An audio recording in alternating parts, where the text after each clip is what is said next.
Matt, welcome back to Good Movie Monday. It's great to be chatting with you again. Yeah, it's great to be back. Always love coming on. Last time you were on the show, we spoke about the cost, and you hadn't even shot it yet. We were just prepping for it. So That's right. That's right. We were just about to go into production, so lots happened since. yeah, here we are to bookend it with a chat. So straight out of the gate, I just want to ask, from period dramas to brutal, unflinching thriller, why the shift in genre? Well, look, there's I could say it was an artistic decision because I really wanted to stretch and flex and grow as a filmmaker, but to be honest, it's just cheaper to shoot a film set in nowadays than it is to shoot a film set in a time of history. So a lot of the costs, the way we shot it and why we did it and how I wrote it was driven by budget. So Hmm. really, that's why I found a thriller to do in this time. Otherwise, I probably would have written it set back in 1850.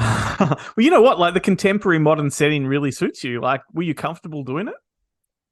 I think so. Yeah. Once you get into it, I didn't really find anything weird about it. Again, it's usually just about it's a story. It's a different story, and the script we were pretty happy with. So yeah, getting back into it, it didn't really feel any different than shooting something that's set in the 1930s or 40s. You still have to make it feel authentic, even if it's real, even if it's set in today's time. Yeah, right. And look, it is a thriller, and you do push things a lot further in this movie than a lot of thrillers do normally. Was there any apprehension about how much you should show on screen when you were making this? Oh yeah, absolutely. There was a lot of apprehension when we did it. We just had no idea if this film was going to work. Yeah. In the like whether people would accept what we were doing, if we were going too far, if we weren't going far enough. Everything was like a tightrope, and we were always second guessing ourselves and questioning and playing with things. And but we had some guidelines, like we didn't want it to be too gory. Hmm. We knew that gore puts people off blood, and but also that didn't fit the story to get too gory either. Mm. So we sort of restrained ourselves there. We really just tried to make it to make it more psychologically traumatizing than, say, lean into the violence. But we did know that a film that is quite confronting and violent and also makes people sit up and pay attention Yep.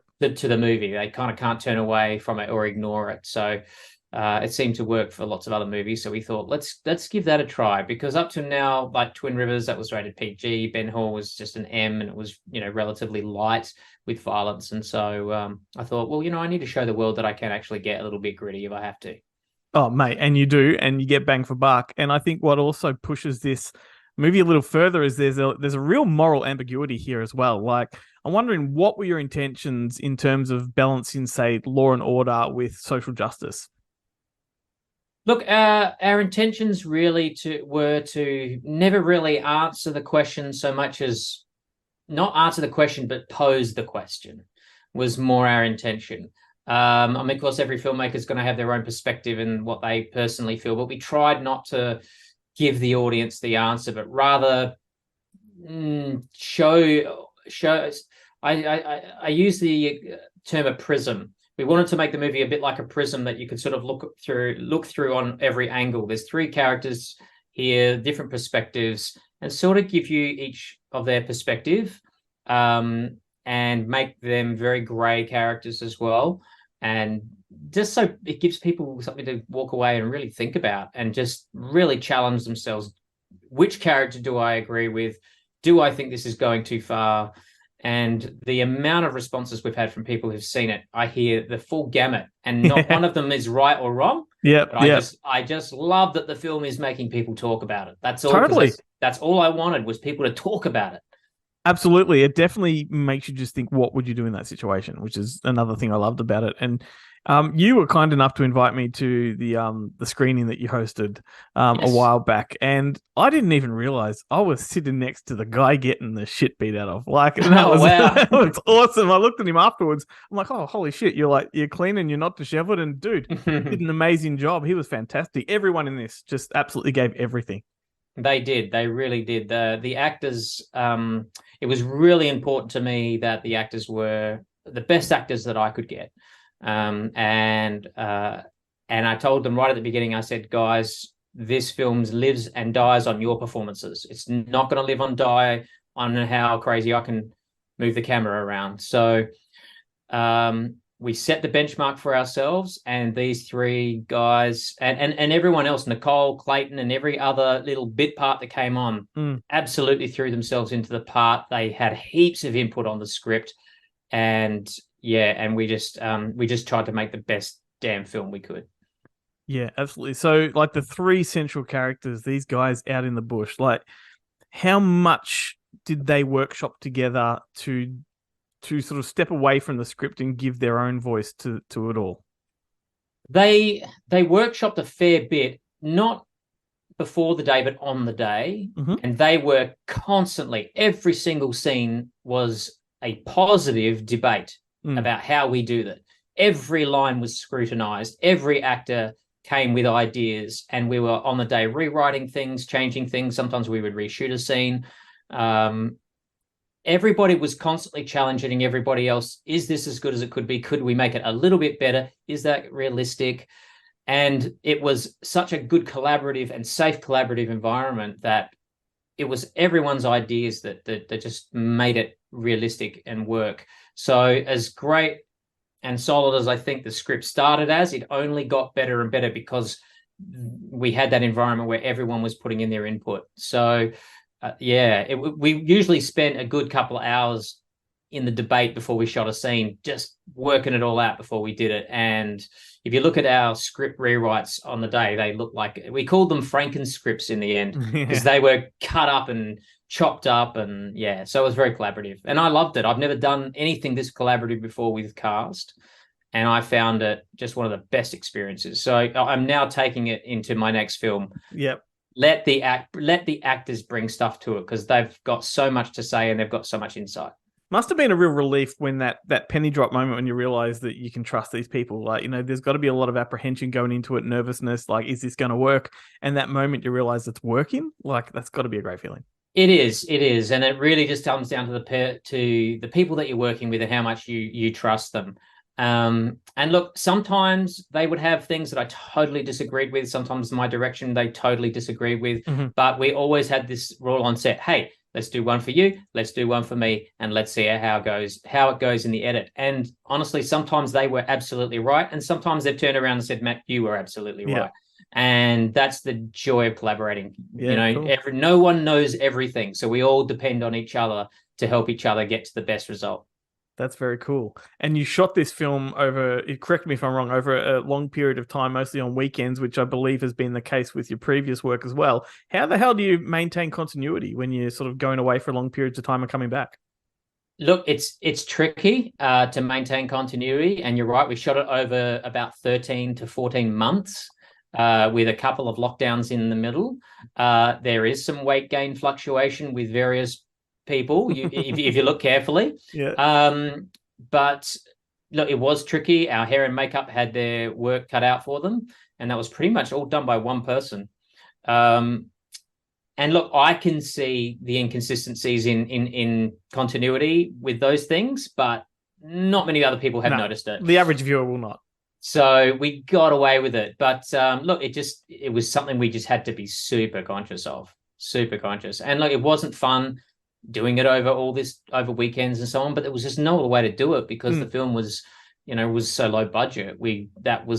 Those were the times we could do it. So, but I actually think it made the film a stronger movie. If we'd just gone out for 20 days and shot this film from beginning to end, it would not have been as good a film. The fact that we could always come back, reflect on what we did, change something if we wanted, go back and forth, it was like slowly sculpting a film rather than quickly having to put it together and deliver it on the time. This was like everyone was working on this sculpture together, and we didn't stop until we got it right. Yeah, right. So just touching on that continuity, because I'm fascinated by it, how time consuming is it? So you've gone away for a while and you've come back to the set after, I don't know, maybe a week or two. How much time is spent making sure that continuity is right? And how do you do it? Do you have to watch all the previous footage? Yeah, what we did is we had like a bit of a lookbook, and what we would do is I would take stills of the footage, or we'd get on-set photography from our on-set photographer, and then we would blow that up. We would print it all out at Officeworks, and we had like a little book, and it was dated. This is the scene. This is the date that it was taken. And then we would just always have that lookbook with us, and we would always bring it up to the actors' faces, look at their costumes, and even right down to specks of blood and bruising or anything like that. We just always went to the lookbook.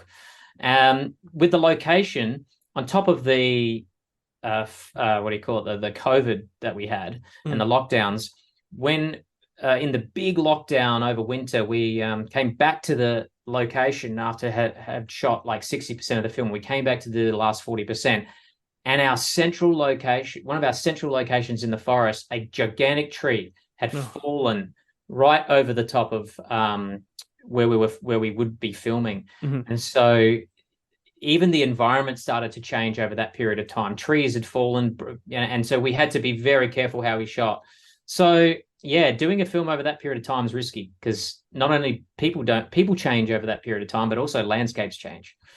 So it was a challenge. Yeah, definitely. right. I mean, you've got to age a little bit when you're doing these things with the stress that kind of stuff would bring on. Yeah, it makes you get creative on the day. You walk up to do it on the day and you realize, oh, the tree's gone. All right, everybody, how are we going to get around this? And suddenly, you can't shoot the storyboard anymore. Now you're coming up with new ideas, and it's forcing you into corners. But like I said, if you've got a good crew around you, you paint yourself out of that corner. Yep, right. From what I can tell too, like, this film has received pretty positive response from people. I've sort of, scoured the internet of people that have seen it, and it looks like it's very, very favorable reviews. And you've got a really awesome physical media release coming up from Madman. Has the reaction thus far taken you by surprise?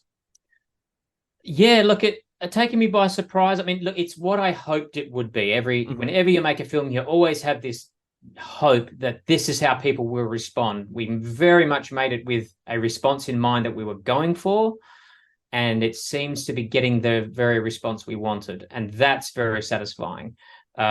Especially when it just comes to to just everyday people. And I've talked to a lot of people after screenings. I hope to talk to a lot more when we have our screenings in October. But every time, the kind of feedback we're getting is, yes, that's exactly what we wanted. Thank you. And it's not, oh, your film was amazing, you're brilliant. It's people talking about the themes. Oh, I don't know what I would do. I don't know who I agree with. Oh man, that was powerful. I agree with that character. I don't agree with that character.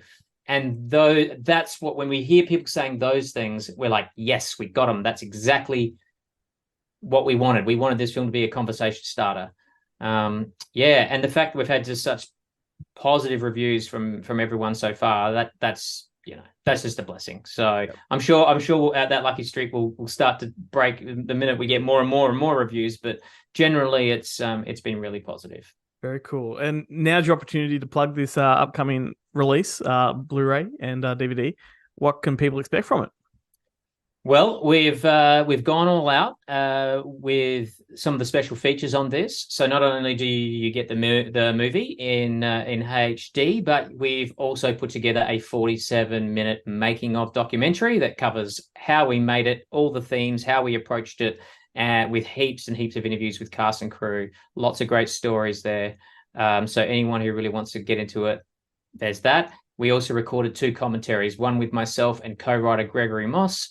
And we also did a commentary with the 3 leads, Jordan, Damon, and Kevin, which is a fascinating commentary to listen to. Really gets into the actors' heads and the actors' process. You've never skimped on these special features, mate. Even your previous releases, you've done these amazing documentaries. So I really can't wait to dive into all of that stuff. But Awesome. Before I let you run, I just got to say you've made 3 movies now that I've absolutely loved, and the cost is easily my favorite. I'm gonna put that out there, but I want to know what's next for you. Well, at the moment, I am working on a new film called Impasse. Now, Impasse is a crime thriller.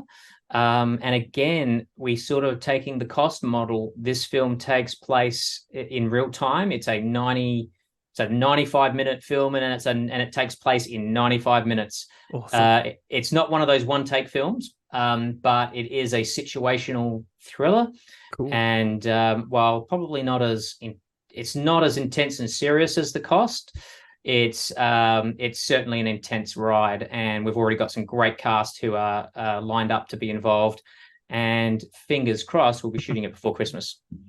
Before Christmas, holy crap. Well, Yeah. you know the drill. We'll have you back on when that all gets up and running. Would love to talk about that a little bit more. But for now, Thank you so much, mate. Thank you for your time. Love your work. And yeah, just can't wait for everyone else to discover this one.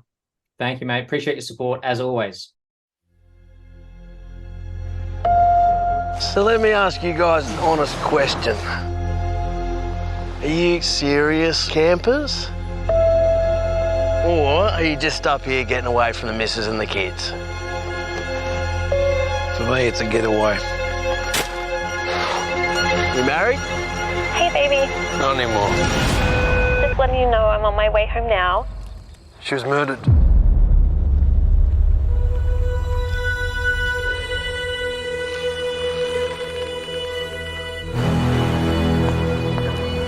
Troy Chapman,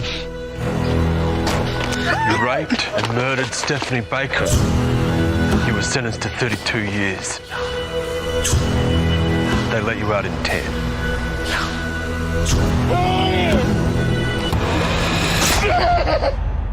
I'm her husband. I'm her brother. I have spent years planning every detail of this. She begged you to stop. And why should we?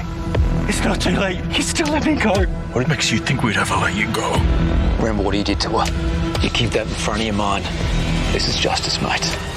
And we're the only ones who can give it to her. You do this, you will never be the same. I love you. You let him get inside your head. He's manipulating you.